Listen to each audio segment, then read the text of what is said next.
아버님, 저를 안아주세요. 일본인 며느리 하루카가 제 무릎 위에 앉아 속삭였습니다. 도쿄 아들의 집 안방. 남편은 출장 중이고 시아버지와 며느리만 남은 이곳에서 저는 지금 돌이킬 수 없는 선을 넘고 있었습니다. 하루카의 몸은 일본 동영상에서 보던 것과 똑같았습니다. 아니, 그 이상이었어요. 매끈한 피부, 완벽한 곡선, 그리고 저를 바라보는 그 촉촉한 눈빛. 62세 노인인 저를 30대 일본인 며느리가 원하고 있었습니다. 도대체 이게 어떻게 된 일일까요? 그리고 며느리는 왜 남편보다 시아버지에게 이토록 극도의 만족감을 느낀 걸까요? 사연 시작하기 전에 무료로 할 수 있는 구독과 좋아요 부탁드립니다. 그럼 사연 시작할게요. 아내가 떠난 지 3년이 흘렀습니다. 아침에 눈을 뜨면 옆자리는 여전히 차갑고 식탁에는 제 혼자만의 숟가락 하나만 놓여 있었죠. 한때는 된장찌개 끓는 냄새로 가득했던 집안은 이제 아무 냄새도 나지 않습니다. 그저 고요할 뿐이에요. TV 소리만이 이 넓은 집을 채우는 유일한 소음이었습니다. 하나뿐인 아들 준영이마저 일본인 여자와 결혼해서 도쿄로 떠난 뒤로는 제 고독은 더욱 깊어졌어요. 명절에도 혼자, 생일에도 혼자. 62년을 살아오면서 이렇게 외로운 적은 없었습니다. 아버지, 일본에 한번 놀러 오세요. 하루카도 아버지 뵙고 싶어 해요. 아들의 전화를 받고 저는 망설임 끝에 도쿄행 비행기에 몸을 실었습니다. 며느리 얼굴도 제대로 본 적이 없었거든요. 결혼식 때 잠깐 본 게 전부였어요. 인천공항을 출발해 2시간 반. 나리타 공항 도착 게이트를 빠져나오는 순간 저는 그들을 봤습니다. 아버지, 준영이가 손을 흔들며 반갑게 달려왔어요. 그 옆에 하얀 블라우스에 검은색 치마를 입은 여자가 두 손을 모으고 공손히 고개를 숙이고 있었습니다. 며느리 하루카였어요. 아버님, 다시 뵙게 되어 반갑습니다. 그 순간 제 심장이 크게 요동쳤습니다. 사진으로 보던 것과는 차원이 달랐어요. 긴 생머리가 어깨를 타고 흘러내렸고 블라우스 사이로 드러난 목선은 백조처럼 우아했습니다. 키도 크고 몸매는 마치 패션 모델 같았어요. 하지만 무엇보다 제 시선을 사로잡은 건 그녀의 눈빛이었습니다. 촉촉하고 깊은 뭔가 사람을 빨아들일 것 같은 그런 눈이었죠. 아버님, 먼 길 오시느라 고생 많으셨어요. 그녀는 유창한 한국말로 인사를 건넸습니다. 목소리마저 부드러웠어요. 아버지, 제가 캐리어 들게요. 준영이가 제 짐을 받아들었고 우리는 함께 주차장으로 향했습니다. 아들과 며느리 사이를 걸으면서도 저는 자꾸만 옆에 선 하루카를 의식하게 됐어요. 그녀의 향수 냄새가 은은하게 코끝을 스쳤습니다. 이건 며느리야. 아들의 아내라고. 정신 차려, 김영호. 스스로를 타이르며 차에 올랐습니다. 준영이가 운전석에, 하루카가 조수석에, 저는 뒷좌석에 앉았어요. 차 안에서 아들은 회사 이야기를, 며느리는 일본 생활 이야기를 들려줬습니다. 저는 대답은 했지만 사실 백미러 너머로 보이는 하루카의 옆얼굴과 그녀가 말할 때마다 움직이는 붉은 입술에 자꾸만 시선이 갔습니다. 도쿄 시내의 아파트에 도착했을 때는 이미 저녁 7시가 넘어 있었어요. 아버지, 씻고 나오세요. 하루카가 저녁 준비해뒀어요. 준영이가 제 방으로 안내해줬습니다. 깔끔하게 정돈된 객실이었어요. 간단히 씻고 나오니 식탁에는 한식으로 차려진 저녁상이 놓여 있었습니다. 된장찌개, 불고기, 깍두기까지 3년 만에 처음 보는 제대로 된 밥상이었어요. 아버지, 어때요? 하루카가 일주일 전부터 준비했어요. 이렇게까지 준비하느라 힘들었겠구나. 아니에요, 아버님. 오신다고 해서 한국 식재료 전부 준비했어요. 셋이 둘러앉아 저녁을 먹었습니다. 준영이는 회사 이야기로, 저는 한국 소식으로 대화를 이어갔어요. 하루카는 중간중간 제 반찬 그릇을 채워주고 물을 따라주며 조용히 시중을 들었습니다. 그런데 이상했어요. 준영이와 하루카 사이에서 부부다운 대화나 스킨십이 전혀 보이지 않았습니다. 마치 같은 공간에 있지만 따로 사는 것 같은 느낌이었죠. 식사를 마치고 거실로 자리를 옮겼습니다. 준영이는 소파에 앉자마자 노트북을 펼쳐 일을 시작했어요. 여보, 아버님이랑 좀 이야기 나눠요. 미안해요, 하루카. 내일까지 마감인 보고서가 있어서. 아버지, 죄송해요. 아들은 업무에 빠져들었고 저와 하루카만 어색하게 남았습니다. 며느리는 조용히 부엌으로 들어가더니 잠시 후 김이 모락모락 나는 대야를 들고 나왔습니다. 바로 그때 하루카가 제 앞에 무릎을 꿇었습니다. 아버님, 오늘 오시느라 피곤하시죠? 제가 조격해드릴게요. 아니, 그럴 필요 없어. 말을 잇지 못했습니다. 그녀가 이미 제 발을 향해 손을 뻗고 있었거든요. 아버님, 한국에 자주 찾아뵙지도 못하잖아요. 이것 정도는 해드려야죠. 그녀의 가느다란 손가락이 제 양말에 닿았습니다. 천천히 조심스럽게 양말을 벗겨냈어요. 차가운 공기가 발등을 스쳤습니다. 이건 며느리야. 정신 차려. 머릿속으로는 그렇게 외쳤지만 몸은 움직이지 않았어요. 아니, 움직일 수가 없었습니다. 하루카가 제 발을 따뜻한 물에 담갔습니다. 그 순간 온몸에 전율이 흘렀습니다. 물의 온기가 발바닥을 타고 온몸으로 퍼져나갔어요. 3년 동안 누군가의 손길을 받지 못했던 제 몸이 이 작은 접촉에 과도하게 반응하고 있었습니다. 며느리의 손이 제 발등을 쓰다듬었습니다. 부드럽고 따뜻했어요. 엄지손가락으로 발가락 사이사이를 문질렀고 손바닥으로 발바닥을 눌렀습니다. 간질거리면서도 묘하게 기분 좋은 압력이었어요. 저도 모르게 눈을 감았습니다. 감각이 더 선명해졌어요. 물소리, 그녀의 숨소리, 손가락이 피부 위를 미끄러지는 느낌까지.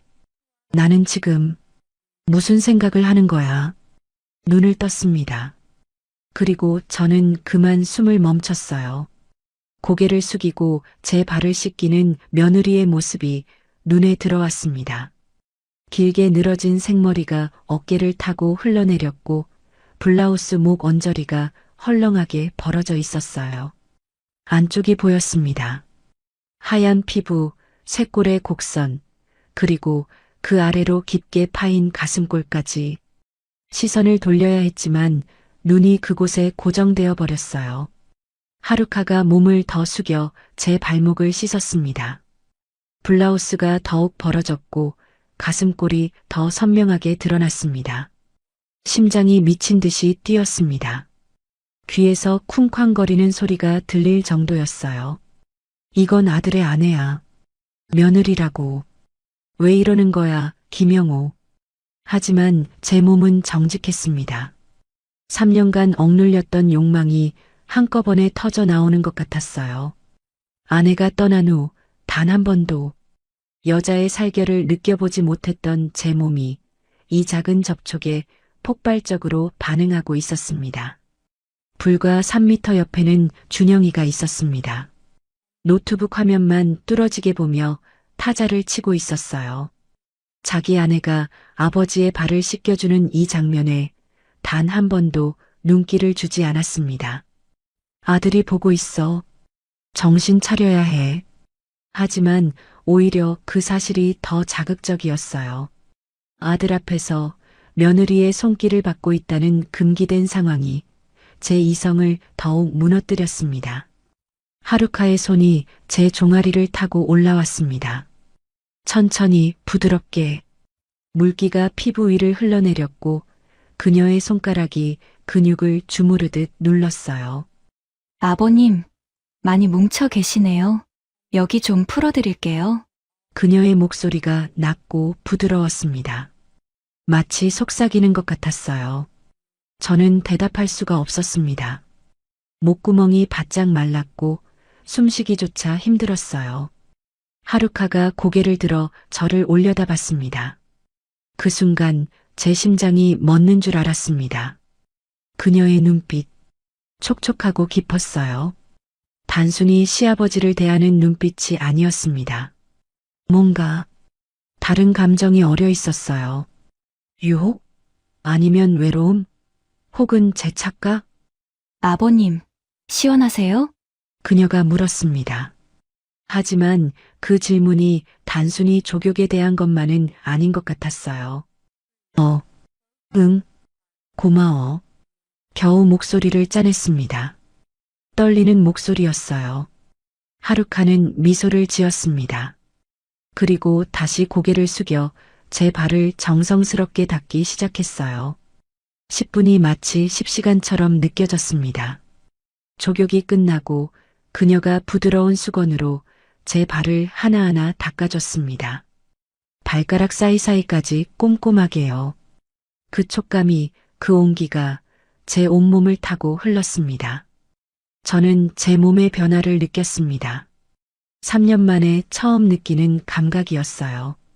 부끄러웠지만 동시에 제어할 수 없었습니다. 하체에 피가 몰리는 게 느껴졌고 바지가 조여왔어요.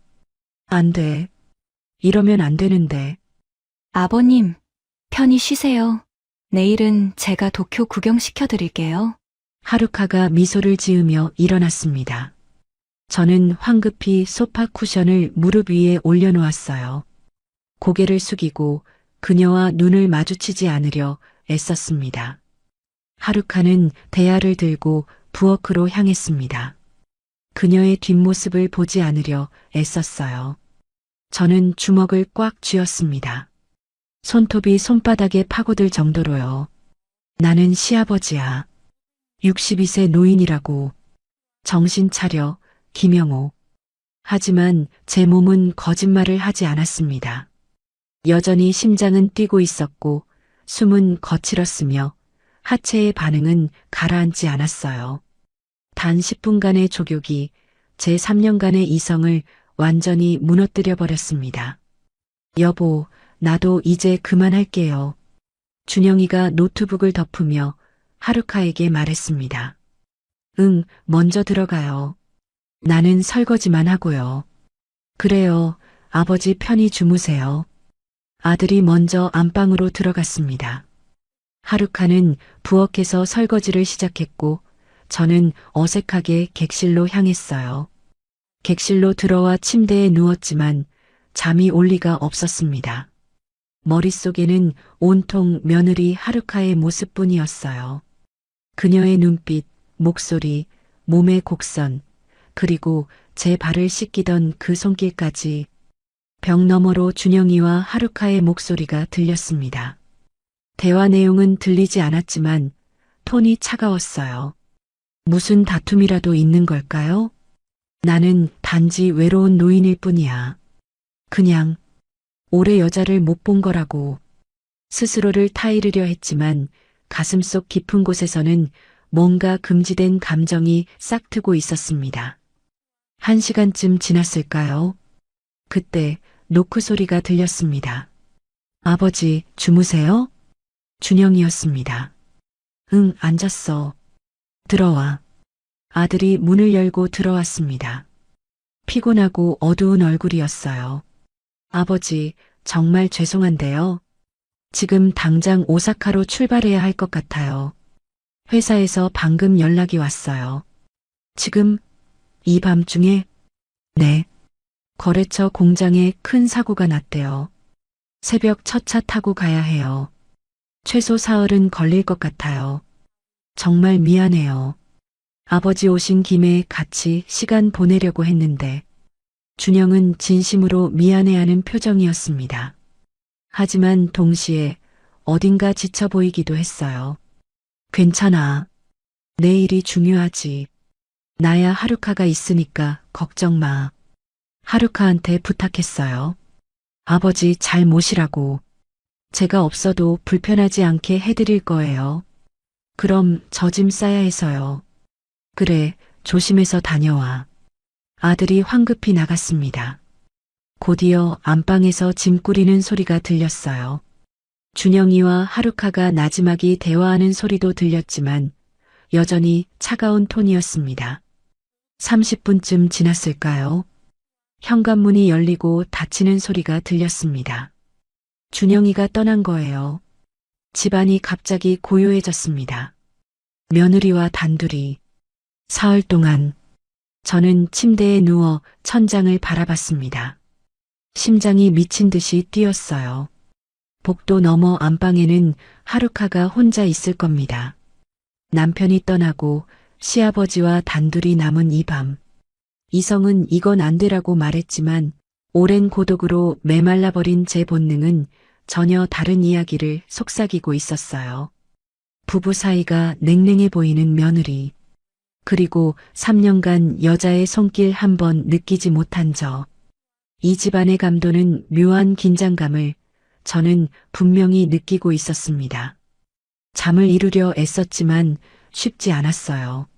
며느리의 매혹적인 눈빛과 제 발을 감싸던 그 부드러운 손길이 머릿속을 떠나지 않았습니다.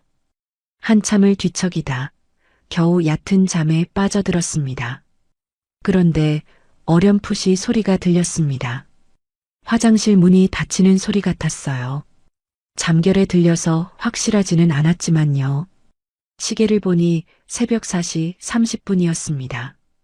다시 잠들려고 했지만 잠이 오지 않았어요. 얼마나 지났을까요? 5분? 10분? 그때 희미하게 소리가 들렸습니다. 복도 너머 화장실 쪽에서였어요.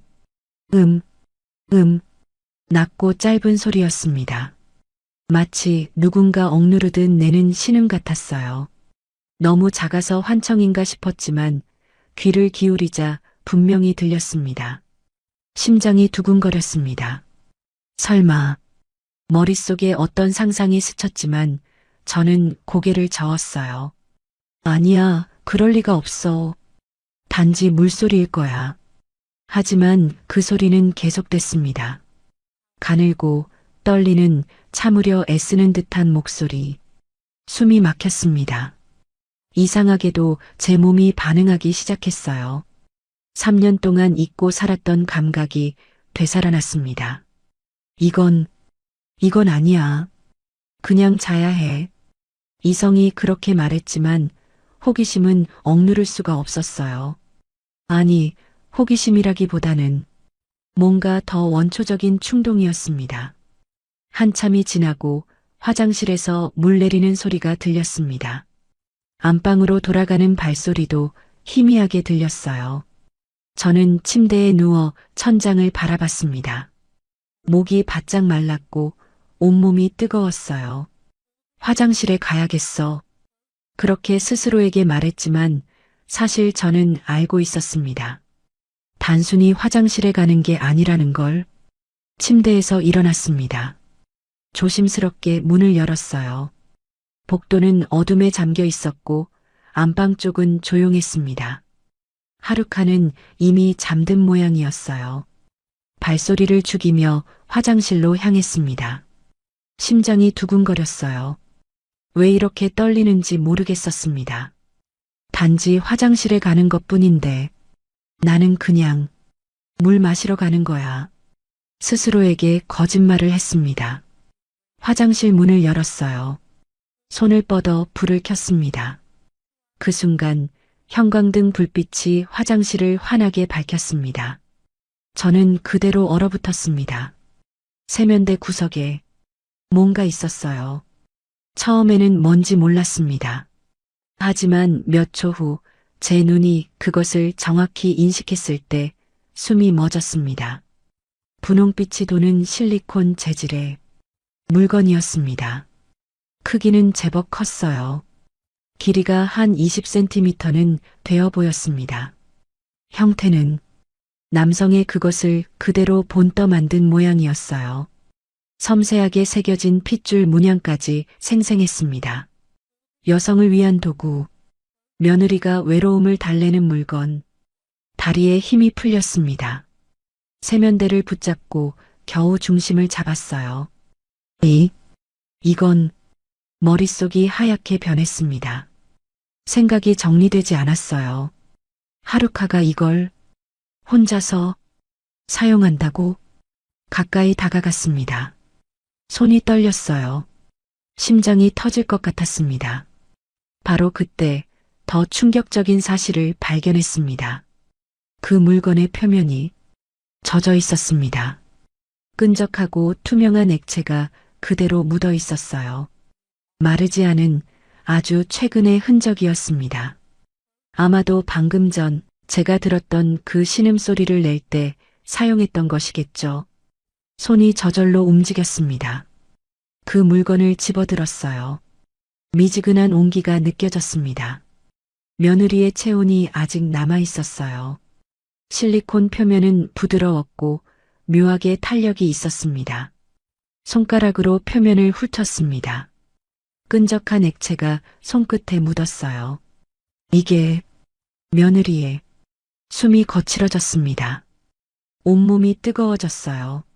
머릿속에서는 상상이 펼쳐졌습니다. 안방 침대에 누워있는 하루카. 남편이 출장을 간 빈자리에서 홀로 이불을 걷어내고 이 물건을 사용하는 그녀의 모습이요. 제 하체가 반응했습니다. 급격하게 통제할 수 없이 3년 동안 잊고 살았던 욕망이 폭발하는 것 같았어요. 바지 안쪽이 팽팽하게 부풀어 올랐고 불편할 정도로 조여왔습니다. 거울을 봤습니다. 거기에는 62세 노인이 아니었어요. 욕망의 눈이 먼 통제 불능의 남자가 서 있었습니다. 나는 지금 뭘 하고 있는 거야? 이성이 외쳤지만 몸은 듣지 않았습니다. 저는 화장실 문을 잠갔습니다. 찰칵 소리가 어둠 속에 울렸어요. 그리고 3년간 억눌렀던 욕망을 스스로 해소했습니다. 머릿속에는 며느리의 모습만이 가득했어요. 족욕을 해주며 몸을 숙일 때 보였던 가슴골, 촉촉하고 깊었던 그 눈빛, 제 발을 씻기던 부드러운 손길, 그리고 이 물건을 사용하며 신음하는 상상 속의 하루카, 며느리, 숨이 가빠졌습니다. 죄책감과 흥분이 뒤섞였습니다. 하루카는 며느리야, 아들의 아내라고, 이러면 안 돼. 하지만 멈출 수가 없었어요. 왼손으로는 무의식 중에 그 물건을 쥐고 있었습니다. 며느리의 체온과 흔적이 남아있는 그것을 그 순간 절정이 다가왔습니다. 온몸이 경직됐습니다. 머릿속이 하얗게 변했어요. 신음이 새어나왔습니다. 참으려 했지만 완전히 막을 수는 없었어요. 3년 만의 절정이었습니다. 한참 동안 세면대를 붙잡고 서 있었어요. 다리가 후들거렸습니다. 숨을 고르는 데만 한참이 걸렸어요. 휴지로 흔적을 닦아냈습니다. 손도 깨끗이 씻었어요. 그 물건도 물로 씻어서 원래 있던 자리에 놓았습니다. 거울을 다시 봤습니다. 죄책감이 밀려왔어요. 엄청난 짓누르는 듯한 죄책감. 나는 며느리를 상상하면서 손으로 얼굴을 감싸 쥐었습니다. 수치심이 온몸을 휘감았어요. 하지만 동시에 묘한 만족감도 있었습니다. 3년간 억눌렸던 뭔가가 분출된 후에 허탈하면서도 개운한 느낌. 그리고 더 큰 문제는 이걸 며느리가 안다면? 상상만으로도 끔찍했습니다. 하지만 묘하게도 그 상상이 또 다른 긴장감을 불러일으켰어요. 만약 하루카가 제가 그녀의 물건을 만진 걸 안다면? 제가 그녀를 상상하며 금기를 범한 걸 안다면? 안 돼. 절대로 들키면 안 돼. 불을 끄고 화장실 문을 열었습니다. 복도는 여전히 어두웠고 고요했어요. 안방에서는 아무 소리도 들리지 않았습니다. 저는 발소리를 죽이며 제 방으로 돌아왔습니다. 침대에 누웠어요. 온몸에서 땀이 흘렀습니다. 심장은 아직도 빠르게 뛰고 있었어요. 천장을 바라보며 생각했습니다. 나는 선을 넘었어. 돌이킬 수 없는 선을. 며느리의 은밀한 물건을 만졌고 그녀를 상상하며 욕망을 분출했습니다. 시아버지로서, 아니 인간으로서 해서는 안 될 짓을 했어요. 하지만 후회보다는 묘한 기대감이 더 컸습니다.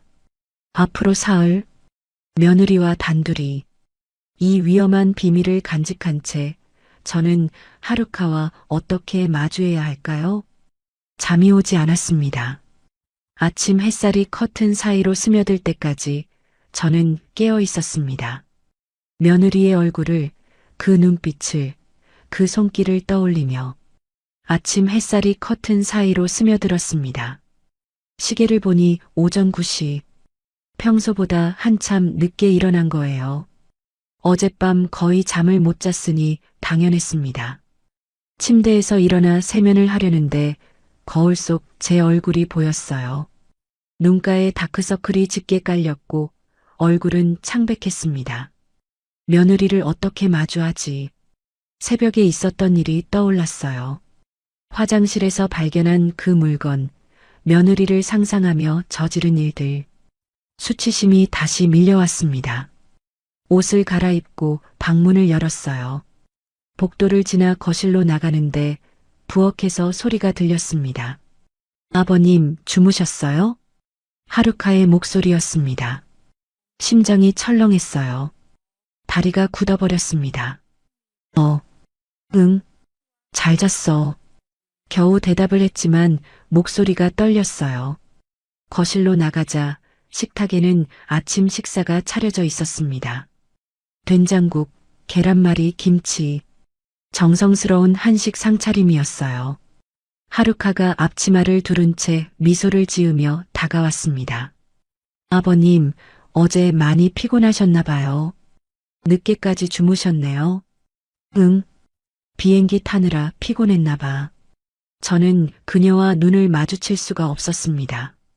자꾸만 시선을 피했어요. 앉으세요. 따뜻할 때 드셔야죠. 식탁에 앉았습니다. 하루카가 제 건너편에 앉았어요. 밥을 떠서 입에 넣었지만 목으로 넘어가지 않았습니다. 머릿속에서는 새벽의 기억이 계속 재생됐어요. 며느리의 물건을 만졌던 그 손으로 지금 수저를 들고 있다는 사실이 저를 괴롭혔습니다. 아버님, 입맛이 없으세요? 제 요리가 입에 안 맞으시나? 아니야, 맛있어. 그냥 아직 덜 깬 것 같아. 고개를 숙이고 밥만 먹었습니다. 그때 하루카가 나지막이 말했습니다. 아버님, 혹시 새벽에 화장실 다녀오셨어요? 숨이 멎었습니다. 수저를 쥔 손이 떨렸어요. 심장이 미친 듯이 뛰기 시작했습니다. 왜? 아니요, 그냥 새벽에 화장실 쪽에서 소리가 나서요. 목구멍이 바짝 말랐습니다. 침을 삼켰어요. 아, 응. 물 마시러 갔었어. 거짓말이었습니다. 하지만 어쩔 수 없었어요. 하루카는 잠시 저를 바라봤습니다. 그 눈빛이 뭔가 알고 있는 것 같았어요. 그러셨구나. 그녀가 작은 미소를 지었습니다. 하지만 그 미소가 단순한 미소가 아닌 것 같았어요. 식사를 마치고 거실 소파에 앉았습니다. TV를 켰지만 내용은 전혀 머릿속에 들어오지 않았어요. 하루카는 부엌에서 설거지를 하고 있었습니다. 물소리가 들렸어요. 들킨 걸까? 아니야, 설마. 그냥 소리만 들었을 뿐이야. 스스로를 안심시키려 했지만 불안감은 가시지 않았습니다. 설거지를 마친 하루카가 거실로 나왔습니다. 앞치마를 벗고 소파에 앉았어요. 제 옆에요. 너무 가까웠습니다. 그녀의 향수 냄새가 코끝을 스쳤어요. 아버님, 응? 오늘 도쿄 구경시켜드리려고 했는데 괜찮으세요? 아, 응. 괜찮아. 그런데 아버님 얼굴이 안 좋아 보이세요. 혹시 어디 불편하세요? 그녀가 제 얼굴을 들여다봤습니다. 너무 가까워서 숨소리가 들렸어요. 아니야, 괜찮아. 정말요? 새벽에 잠을 설치신 것 같은데. 바로 그때 하루카가 조심스럽게 물었습니다. 아버님, 혹시 화장실에서 그 물건 보셨어요? 심장이 멎었습니다. 온몸에 피가 얼어붙는 것 같았어요. 무슨 물건? 목소리가 떨렸습니다. 완전히 들통난 목소리였어요. 하루카는 잠시 침묵했습니다. 그리고 천천히 입을 열었어요. 세면대 위에 제가 쓰는 그런 물건이요. 얼굴이 화끈거렸습니다. 온몸에서 땀이 났어요. 대답할 수가 없었습니다. 침묵만이 흘렀어요. 하루카가 작게 한숨을 쉬었습니다. 보셨군요. 미안해. 나도 모르게. 아니에요. 그녀가 제 말을 끊었습니다. 괜찮아요, 아버님. 오히려 제가 미안해요. 제대로 치우지도 않고. 하루카의 목소리가 낮아졌습니다. 부끄럽지만 저도 외로워요, 아버님. 그 순간 공기가 변했습니다. 방금 전까지의 어색함이 사라지고 묘한 긴장감이 감돌기 시작했어요. 준영이는 요즘 저한테 관심이 없어요. 일에만 빠져 있고 집에 와도 노트북만 보죠. 그녀의 목소리에 외로움이 묻어났습니다. 결혼한 지 2년이 됐는데 부부 같지가 않아요. 그냥 같은 집에 사는 남남 같아요. 저는 아무 말도 할 수 없었습니다. 그래서 저 혼자서 위로를 찾을 수밖에 없었어요. 제 물건으로. 하루카가 제 눈을 똑바로 바라봤습니다. 아버님도 똑같으시잖아요. 3년 동안 혼자 사시면서 얼마나 외로우셨어요? 심장이 뛰었습니다. 그녀의 눈빛이 너무 깊었어요. 아버님 표정 보니까 알겠어요. 저랑 똑같이 외로우신 분이라는 걸. 하루카. 그녀가 조금 더 가까이 다가왔습니다. 일본에서는요. 외로움을 서로 위로해 주는 걸 당연하게 생각해요. 숨이 막혔습니다. 하루카의 손이 제 무릎 위에 올려졌습니다. 제가 아버님께 온전한 위로를 해드리고 싶어요. 안 돼. 이건 왜 안 돼요? 그녀의 목소리가 속삭임처럼 낮아졌습니다. 우린 둘 다 외로워요. 서로 필요로 하고 있잖아요.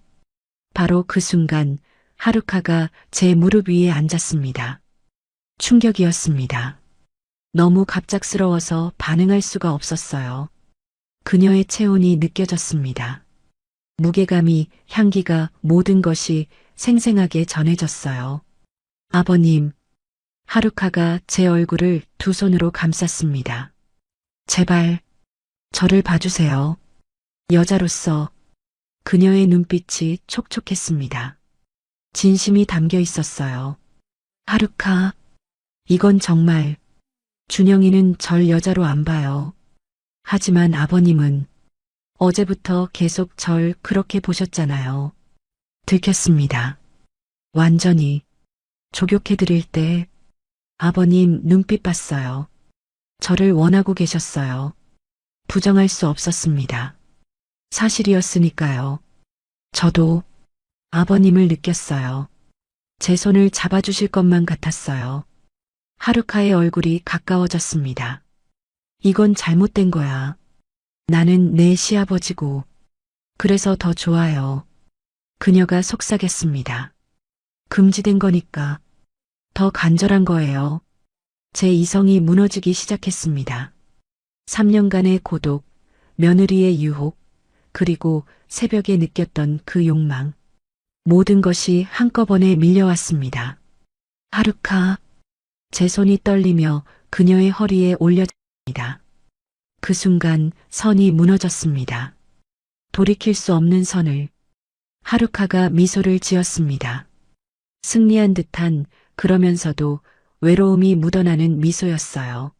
아버님, 고마워요. 그녀가 제 목에 팔을 감았습니다. 그리고 저는 더 이상 거부하지 않았습니다. 하루카가 제 손을 잡았습니다. 이쪽으로 오세요, 아버님.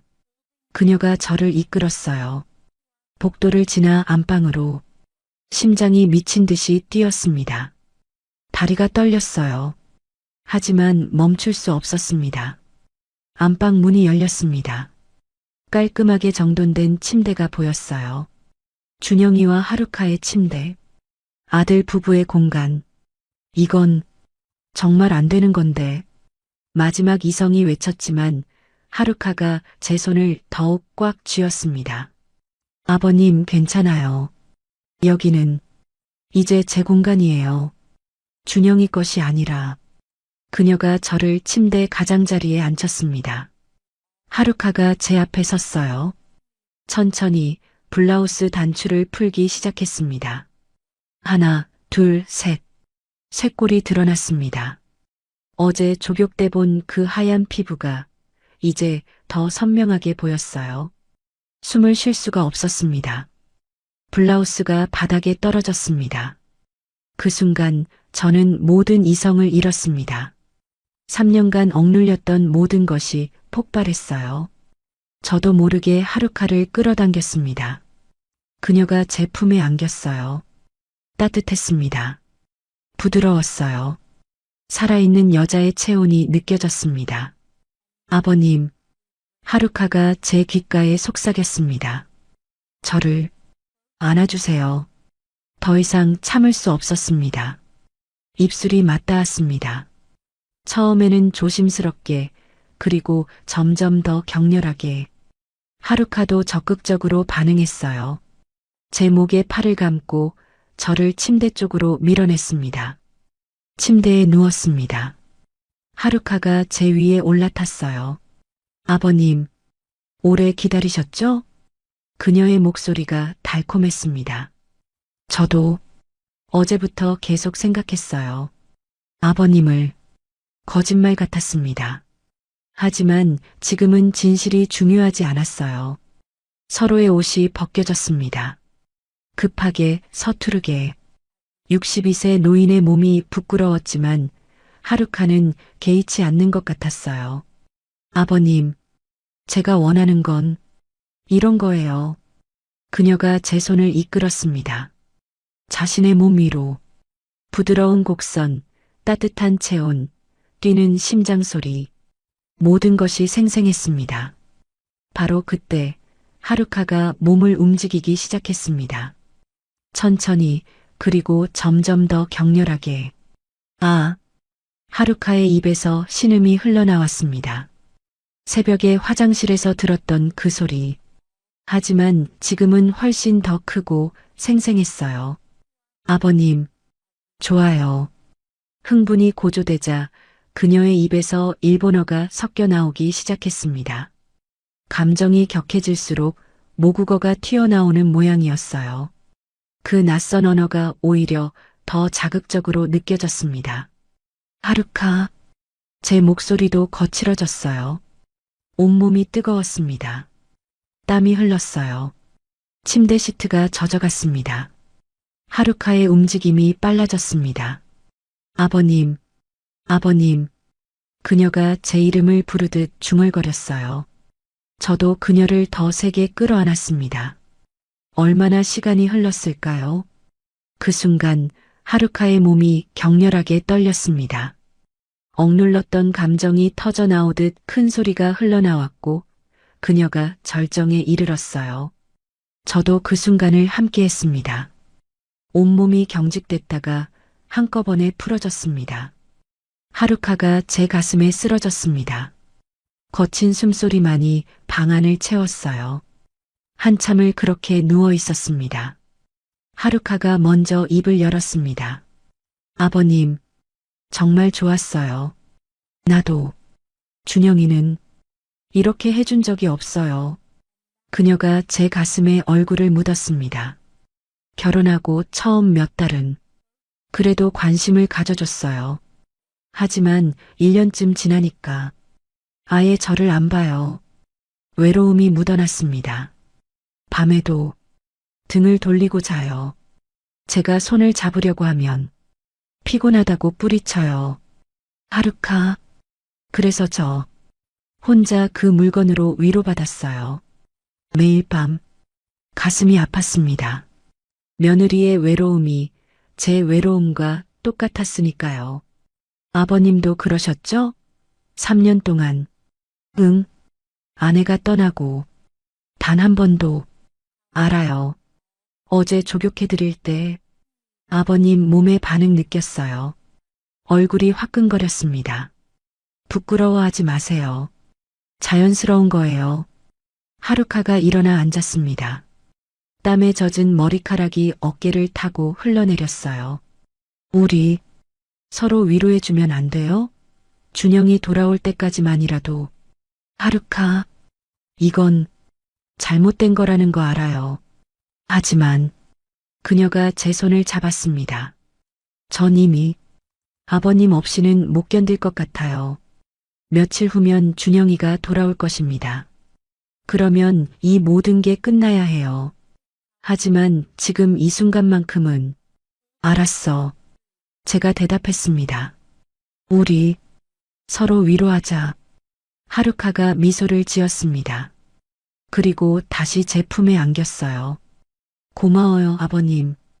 우리는 다시 입맞춤을 나눴습니다. 그날 하루 우리는 침대에서 거의 일어나지 않았어요. 다음 날 아침, 저는 객실 침대에서 눈을 떴습니다. 어젯밤 새벽에 돌아온 거예요. 몸이 개운하면서도 죄책감이 밀려왔습니다. 나는 며느리와 거실로 나가니 하루카가 아침 준비를 하고 있었습니다. 아버님 주무셨어요? 밝은 미소였습니다. 어제와는 다른 만족스러운 표정이었어요. 응, 오늘은 제가 특별한 아침 준비했어요. 식탁에 앉았습니다. 하루카가 제 옆에 바짝 붙어 앉았어요. 아버님, 그녀가 속삭였습니다. 조금 있다가 다시 해도 될까요? 심장이 뛰었습니다. 하루카, 어제는 너무 좋았어요. 더 하고 싶어요.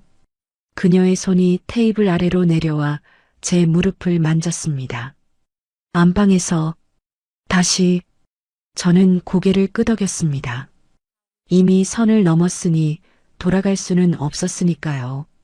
아침을 먹고 다시 안방으로 향했습니다. 두 번째 만남은 첫 번째보다 더 격렬했습니다. 하루카는 더욱 적극적이었어요. 자신이 원하는 걸 정확히 요구했고 저는 그녀가 원하는 대로 해주었습니다. 그녀의 목소리가 떨렸습니다.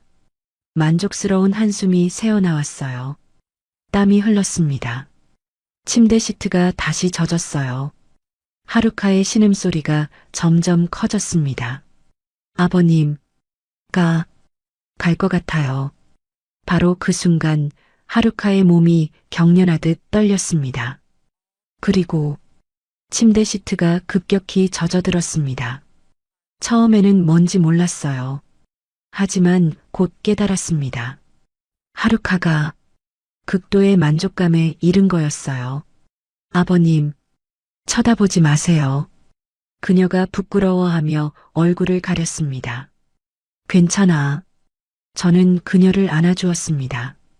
부끄러워하지 마. 이런 적 처음이에요.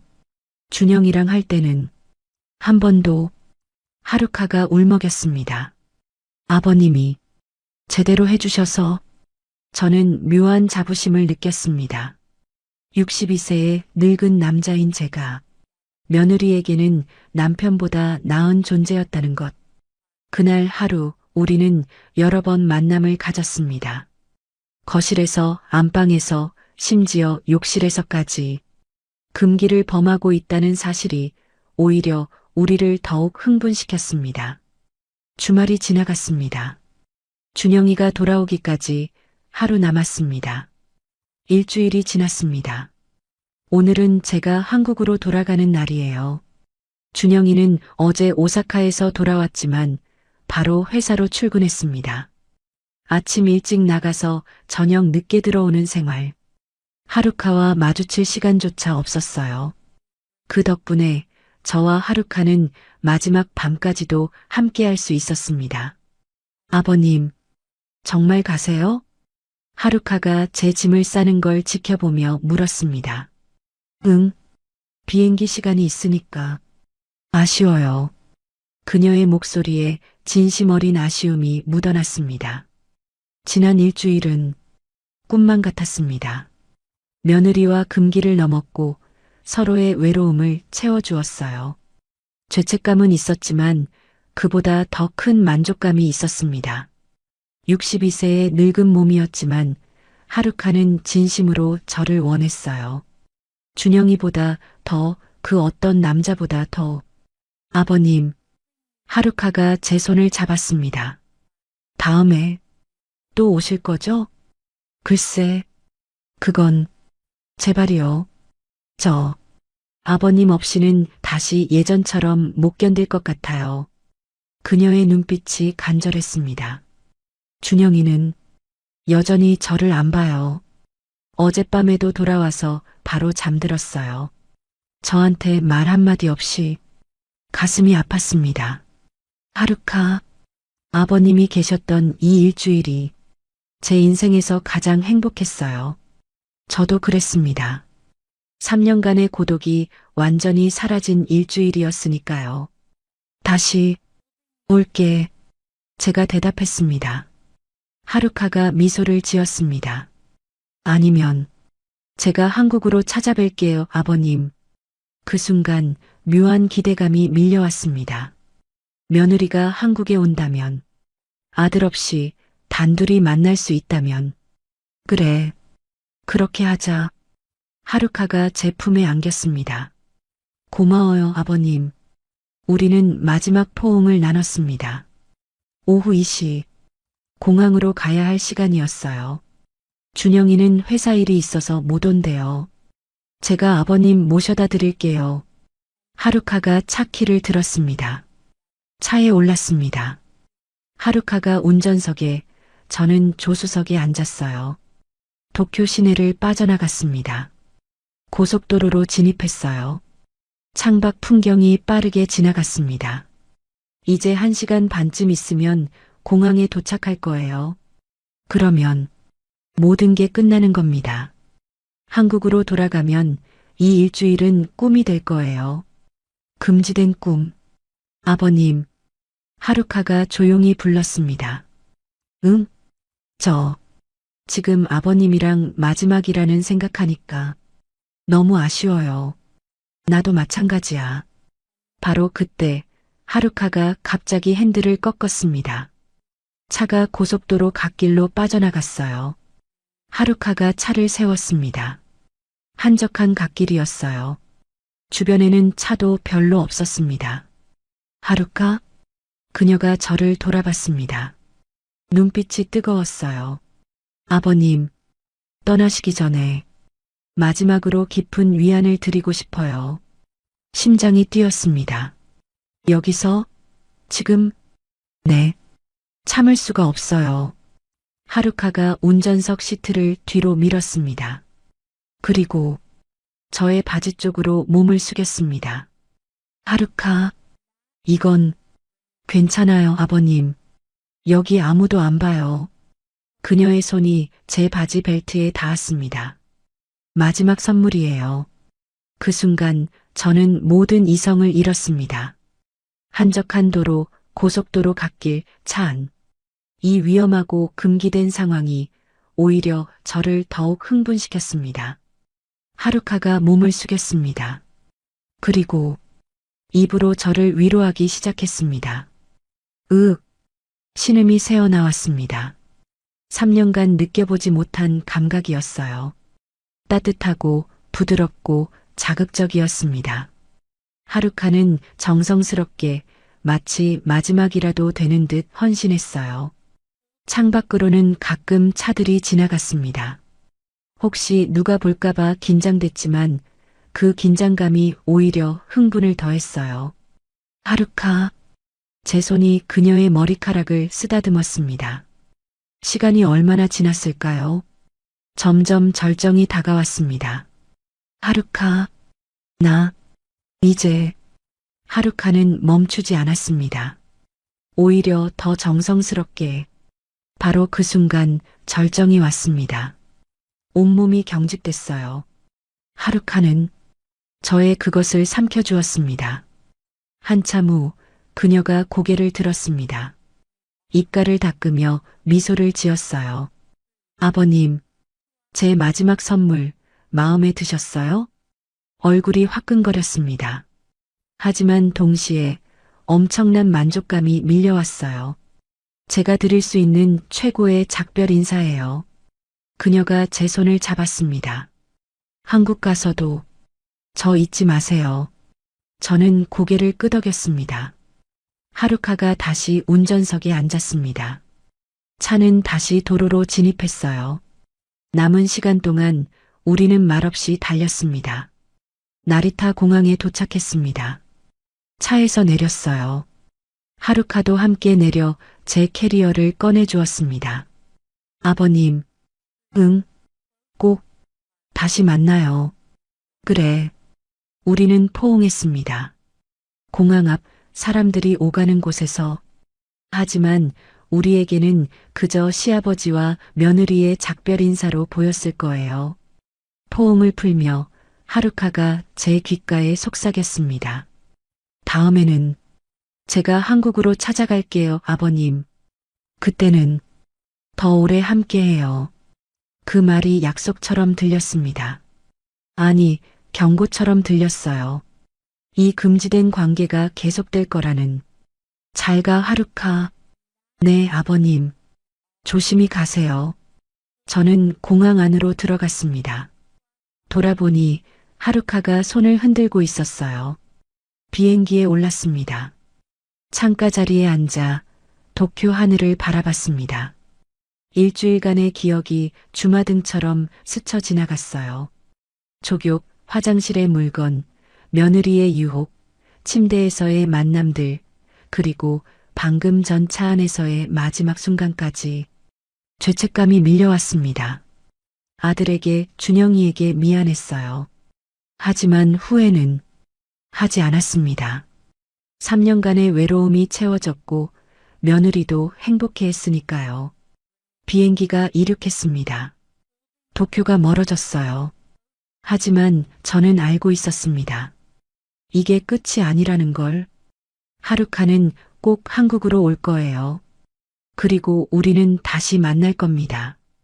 금지된 관계를 계속 이어갈 거예요. 휴대폰이 진동했습니다.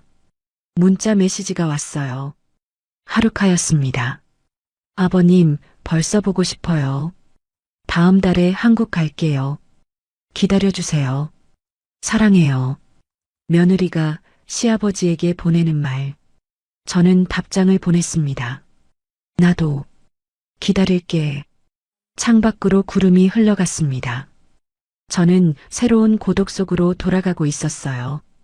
하지만 이번에는 기다림이 있는 고독이었습니다. 며느리가 다시 올 때까지, 우리의 금지된 사랑이 다시 시작될 때까지. 비행기가 인천공항에 착륙했습니다. 집으로 돌아왔어요. 텅 빈 집. 하지만 이제는 완전히 텅 빈 것 같지 않았습니다.